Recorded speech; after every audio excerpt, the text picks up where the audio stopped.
I am an artist living in beautiful Vermont, USA, and I have a lot of questions. So I engage the minds of the people that I meet. Poets, writers, artists. I explore what's inside and share it with you. My name is Ricky McGeckran, and I am eager to know. Hey everyone, welcome to Eager to Know, and I am excited to have a music person here, Holly Brewer. Hi. Holly, welcome to Eager to Know. Yeah, thanks. And I know that we had a conversation before we started about what I was going to call you, and I was going to call you a singer-songwriter. You weren't really that comfortable with that. So we settled on music person. Yeah. Singer-songwriter is more like I think I just think of more a different person than I am. I picture someone with a guitar. Okay. And I do that. I do have guitars, but I'm more, just music-y, very Okay. music-y. So I want to hear about your relationship with music. I think you had said it's like part of you. You expressed it as not even like a thing. It's Yeah. almost like air or blood, and it's part of you. Yeah. When did that relationship happen? Has it always been like that? Yeah, my mom said that I first started singing when I was 3. Okay. So the first song, it was more of a cover song, but I loved Chariots of Fire, and Yeah. I wrote words to it when I was before first grade. Fantastic. I used to just wander around the house singing it. Right. And that's interesting that you would write words to it. Yeah, because it was an empty space for me to fill. Yeah? I didn't even know music was a thing back then. I didn't know there was a separate word for the air that has notes in it. I was thinking that people, like, I would look inside the car speaker for the band. Like, I just didn't. We weren't a music-y household. We didn't have radios playing and just TV at all. You saw a movie, Chariots of Fire, I No. assume. You just heard the It song. was on the radio. It was Vangelis was just playing on the radio. Right. And then it was like a grocery store experience or something. And words just came right to me. And I remembered the words. But I didn't even still know the name of the song yet. Do you know, that's so fascinating to me. The words were so dark. It was about going away into a forest and getting covered in the moon and no one being able to find you so that you could be there free. It's fantastic. Do you think that it was the way that the music sounded invoked those particular thoughts and feelings in you? For sure. Okay, so it wasn't like you had those feelings and they I had those feelings. But you had a lot of feelings. And the music, there was something about that music made you feel in a certain way. Yeah, like it was just like, I do that easy. If I hear a wordless piece, I instantly see a movie, and my words will describe the movie that I'm seeing. And that's Yeah. how I write music. When I hear a thing, it's more like I see a movie, and then I describe what I'm hearing in the movie with colors or words, and that's how I write every song I write. So let's talk about I have tons of questions about that process. Yeah. But you create a lot of music. If you go to hollybrewer.org, is that accurate? Yeah. Lots of music. I think you're producing a song month. Okay. Yeah. So, and you've been doing this for years. Yeah. And then you were part of other, like groups, other, bands. Yeah. I don't know if that's the right word to Yeah, I do. use. Projects with lots of different people. Yeah. Or like voiceover things, or some of it's paid stuff that I don't love, but mostly it's all stuff I love. Now, when you're writing a song a month. Yes. I write more than that. Okay, so you're just writing, and it sounds like some of them have lyrics, some of them don't. Yes. Are they usually driven by lyrics, the process you just described is you maybe playing with an instrument, getting a sound? I see a movie in my head of scene. Like, it could be like 2 people in wool sweaters hanging out with goats with an alpine background, and it's misty. And so this vision Yeah. just comes to They you. just come. And then you will What does the wind sound like? How's the rock smell Okay. through music? kind of Now, thing. do you now your music going through all your music? It has it's very varied and It is. sonically very differently, tempo, everything. How Yeah. do you? I mean, this is a big question to ask, but I mean, when you have that vision that you just described, Yeah. do you have an idea of how you would want to express that sonically? That's what I have to do. I have to break down the scene and figure out like what the earth smells like or what the wind smells like or looks like or I just have to try to paint with sound as best I can, and no one else would ever know what the movie was if I didn't say it, I'm sure, you know. But I don't really tell people what the movies are for each one. I do sometimes, like in my little stories on the monthly subscribey thing, Hmm. but for the most part, nobody really knows the stories. And if I had more time, I would make little stop animations for each one so that it could be as accurate as possible. So is there always like a movie? Always a There's movie. always a movie. Interesting. Yeah. And sometimes they're long, like long clips that would take like 6 or 7 days to show, and I have to squeeze it in with song. Now, I think you had said that you were not formally trained in music. Is that accurate? So, like Not music. even kind of trained. Oh, okay. So I know that I mentioned to you that I just started taking piano lessons, Congratulations. and thank you. And one of the things that's most exciting about it is the music theory, Ah, because it's almost like I have like a math and science background, so good. it's kind of like using the order and logic of Ah, music. I did not expect that at all, aha. and how you use these different like chord progressions that create, bring the listener on an arc. Ah. How are you aware of this? I know it because I hire people who understand it. Okay, so are you working with producers? No. Okay, so because when I'm listening to your music, Yeah. I'm hearing like chord progressions. They exist. And so that's something that you have. It's just what's in there. It's already there. I don't know. Okay. It's like I always the people who I when I have to do a far away thing or a bigger show or a live thing, I will have regular acoustic musicians play on things, people who spend hours and hours and hours memorizing scales and all that stuff, like school brains, you know. And my computer will spit out tablature that I'm playing so that someone who reads music can read their part. Okay. So you are. I don't know the notes. So you're like composing on Logic or something like that? Ableton, but before that I used Acid. So Is that the same type of thing? yeah, they're all it's like a visual 4 track, but instead of a 4 track, it's an infinite track. So the Tascam Porta 7 kind of like things that I used to do, that was what I used to use. And you'd really settle on something and bounce down those tracks, and it's what it's going to be. Okay. But this one is everything's infinite. Right. You can. But it outputs actual, the music that someone else can read and That's not the reproduce. program I use for that. No, I use 2 different programs to spit out the tab of what I'm reading. And what's cool is I pay for samples of real instruments, right? So it's a French horn.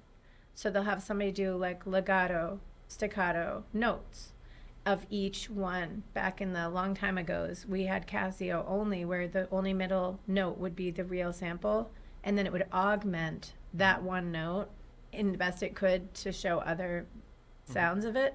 Now we have each. You can change the breath by like wiggling a knob. Like it's so much yummier.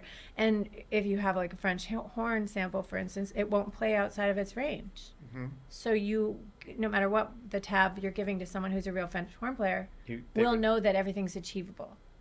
Yeah, yeah. I love French horns. I Yeah. use them a lot. Yeah, yeah. Okay. Love French. So are you sometimes working with live musicians then? Or In not, my or not life. anymore? You have. In my life, what I like doing is having no song and then 4 days later having a complete mastered product. And I can only do that alone in my room, just like. With just your brain. You don't want I don't anybody have else. other brains. I love working with other people because they come up with stuff I never would. It's not as much with the schooled people because it's harder for them to make up stuff sometimes. Okay. But with people, I don't know, rock people call it jamming. Yeah. So I love, especially bass players. Me and bass players are like, oof. bass players and drummers, I love the things they come up with. Like, so when I've worked on projects with drummers, and the drumming things they come up with are great. My drumming things I come up with are more like caveman drums. Like, I real like lower body, simple, thick, but they'll come up with these like kind of upper mid body. Love that stuff. Nice. But my drums, I just play by hand. Okay. Now, how are you feeling? You feeling okay? I'm good. I'm just boring. No, you're not. Okay. I think this is fantastic. Okay. I think this is awesome. Okay. So when you are putting your music out in the world, Yeah. do you have an intention, or are you just like, it's out there? Are you thinking about changing people's thinking? Are you wanting people to experience something? Or are you just trying to express what's in Holly's head, and that's it, and that's enough? I think it's like, how like, I guess I don't know. I guess it would be like why a movie maker makes a movie, or a poetry person writes a poetry, or a painting person writes a painting. It might always be different. I write a lot of social political songs when I use lyrics. And I'm not very flowery. I'm pretty literal, kind of like old punk rock style. But would you say that you're venting, or are you thinking about... It all depends. Okay, so potentially you could be you're thinking about the person who is consuming your product. Mm-mm. No, not at all. No. Not at all. No, that would make me do things different, I think. Okay. I think one at a time I don't I think about who might hear it. I like knowing that my songs are off playing with other people. So when people write to me and they say, I was listening to something, doing this thing, I feel like it's the only insight to have my kid is away at college, and I don't know what they're up to. And the song is kind of a way, once it's gone, it's gone. So when people write to me and tell me about an experience that they were having with one of the songs, it's sort of like, oh, good, they're okay, they're safe, they're out there having fun. Wonderful. Do you ever see your songs in a new way because of people's feedback? Like either the way people interpret it in a different way, or it moved them in a way that you hadn't intended or wouldn't expect? Like, well, check it out. I think that it's all them. That's all them. It's all that person's thing.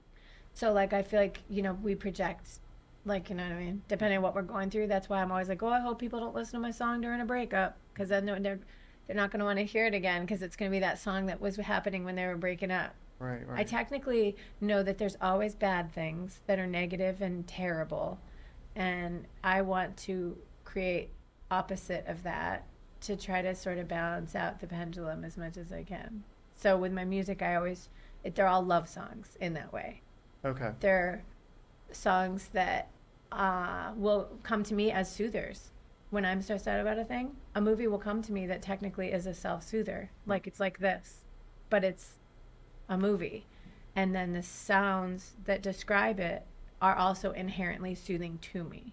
Okay. But I like really loud music sometimes, and not everyone might find it soothing. Right. Okay. I like it. Okay. So would you say that you are inspired when you're in a darkest place then? No. Because that's where you're able to pull up the soothing stuff? I'm just so consistently stressed out. Okay. It's just kind of my brain. It's how I am. Yeah. And it's not a bad stress. It's just busy-minded. And I'm exhausting to be inside. You just have an active brain. Uh-huh. I can totally relate. Yeah. It's exhausting. It is, for others especially. Like, I get less exhausted by it. It's exhausting. Yeah.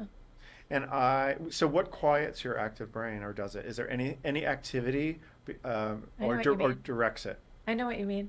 I know a lot of people who do that we'll call quote unquote meditation, and whatever that means for them.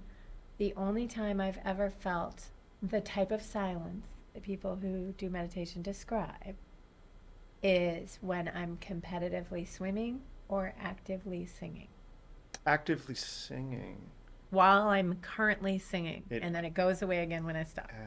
Wonderful. That's fantastic. Yeah, I have no idea what's happening. I'm gone. That's great. It's great. That's great that you have that. But you're just used to having the active brain. Yes. Yeah, I don't mind it. but it's a lot. Like I wake up like this. I don't have a groggy face. I don't drink But caffeine. I'm just this way.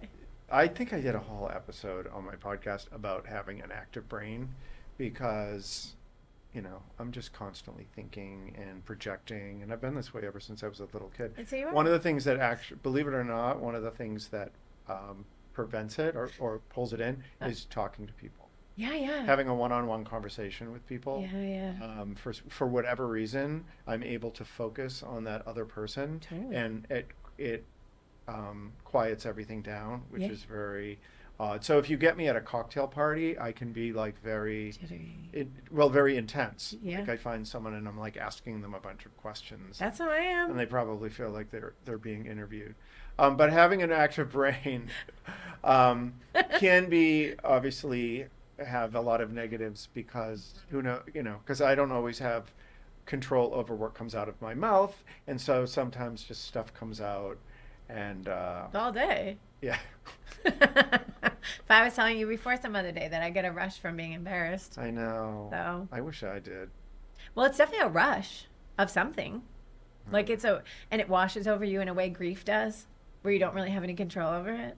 Okay. And then it fades away with time. Like all feelings, I guess, right? I guess just being embarrassed is Like just, why did I say that? the worst. It does not give me it makes me. I get a rush, for Yeah. sure. It might not be a Does your good one. face get red? I can't see. All right. You have to tell me next time I say something with my mouth. All right. Well, cool. Well, what else? What is there anything that you want? Well, I want everyone who's listening to this to go to hollybrewer.org and listen to your music. It's really wonderful. Different. It's what? It's all It's different. super, super different. There's not one style. Yeah, yeah. I really, really like it. There- Is there anything that you would want people to know about your music? And if not, that's cool. I think we did a lot. I think just like listening to it. Yeah, it's just all different stuff. It's all different stuff. They're all little different movies, and yeah. And if I stop making it, it means I'm dead. So I'm just gonna do music always forever. Well, I think that so looking and listening to everything that you had, it made me feel very think how lucky you are Oh, that you have that. Because there's so many people that wish that they could do the work and spend the time or have the fearlessness that you would have to express themselves in the way that you are able to do. In addition to that, the fact that we live in such modern times that you can actually put it online and anyone can listen to it. I mean, how lucky are you I like that. to have that? That's incredible. I like that. No $50 handshakes to get it on the radio. Or if we were talking about in the 1700s, you would have to have You'd have to see me play you lute would live. have to have musicians to play with and have the time to learn how to Yeah. play them. I would have been at a campfire, like a peasant campfire. I'm very bardic that way. I don't think I would have been in a hall with fancy corset people. This is interesting, do you believe in like past lives and all that? I believe people believe in it. Okay, so you don't think that you have a past life? Oh, no. All right. Because I think I might have been, I'm not sure if I do, Yeah. I think I might have been a piano player Uh-huh. in a like saloon. Nice. I think it was a place that was like a brothel. Okay. And I think that I was sort of friendly with the prostitutes. Why not? And I think They're friendly people. it was something like that. I love that for you. I think, yeah. Did you have like the banker sleeve thing, like the strap? I'm Can not- you see that deep? No, I can't see Into that the- deep, but I can see the saloon, and it's not nice. It's not No. pretty, but I felt very comfortable there, and That's awesome. So when you're doing piano now, are you up to scale, practicing Yeah. the note in a chord scale? so we do. My piano teacher, I had her on here. She's awesome, Oh, cool. and she's great because we do repertoire. So we're just doing regular music. Like she gives me songs. Some of Cover it is, songs. Some of it is classical Yeah. songs. Some of it is we've done some rock and roll. We haven't done jazz. But then a big part of our practice is the fundamentals, where it's scales So the different scales and the different keys. We have the different chords. You already know more than me. We do different chord progressions, which is super interesting. Yeah. And then arpeggios, is that what it's called? I know that is a word associated with music. It's the 1-3-5-1. I think it just means sort of bouncing one at a time around. Okay. I don't know though. Okay. Arpeggiation. Okay. Yeah, I think that's it. Maybe. But so I'm learning all of that. It's not at oncing. It's separatica rather than rang. Okay, so the thing specifically that she has me do is within a chord, Yeah. like within a key, you have like the 1, the 1, 3, and the 5. Okay. No one else? Note. So like a C major is your 1, 3, 5. Ding. So the arpeggio would be 1, 3, 5, and then you go up an octave to 1. And they skip the others? Yeah, you just skip the others. Okay. So it's 1, 3, 5, 1, 5, 3, 1, 3, 5, 1. Do re 5, 3. mi fa. Well, it would be Do re mi. It's broad. We're going up a full octave with 4 notes. Do. So I don't know what the do re mi. I saw The Sound of Music and I loved it. So, but I just saw it and It's awesome. it's- The second disc is better. The second tape or whatever. Once Rolf, she finds out Rolf is a Nazi and it heats up and they run away from the theater. That's gets- when I like it. When the nuns. see, I'm the opposite. I don't like the beginning. Yeah. See, I liked it when I remember being a kid. The action. I'm like, this is dark. I remember thinking that I was like mad at Rolf. I felt bad for Liesel. when he blew that whistle. Well, when he said, yeah, he's a Nazi. Ew. Yeah. Right. No, I just saw it probably 2 weeks ago. It's awesome. Yeah, it's fantastic. My housemate just saw it. It won Best Picture.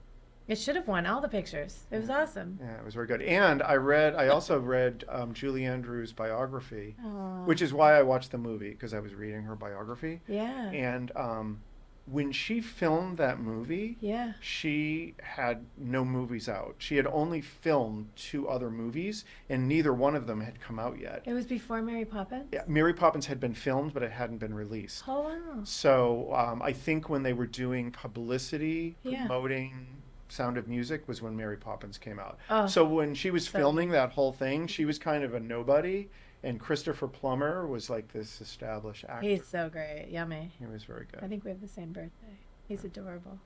I love him in that. Yeah, he was fantastic. Lisa was the most boring. I just like her. Maria. Christopher Plummer was in one of my favorite movies of all time, which is Dolores Claiborne. Oh, that's right. He was in that. That was dark. That's way darker than That's- Sound of Music. It's very dark. Such a great movie. Well, Holly, this was great. Yeah, it's So I hope you feel good. Were you nervous? Or I know more than usual. All right. So you did wonderful, and Thanks. it was great getting to know you better. And Same. everyone, please, hollybrewer.org. Listen to the music, download, and Yeah, it's all free. I have it all. It's my music's always free or donation. Like I don't charge anything for it because the monthly subscribey people keep it going. They're the subscribees. Okay. Mhm. All right. Good. All right. Well, thank you. Thank you very much. Bye. My name is Ricky McGuckran, and you have been listening to Eager to Know, the podcast. If you haven't already, please go to Apple Podcasts and subscribe, rate, and review this podcast. Join me next week for another Eager to Know podcast.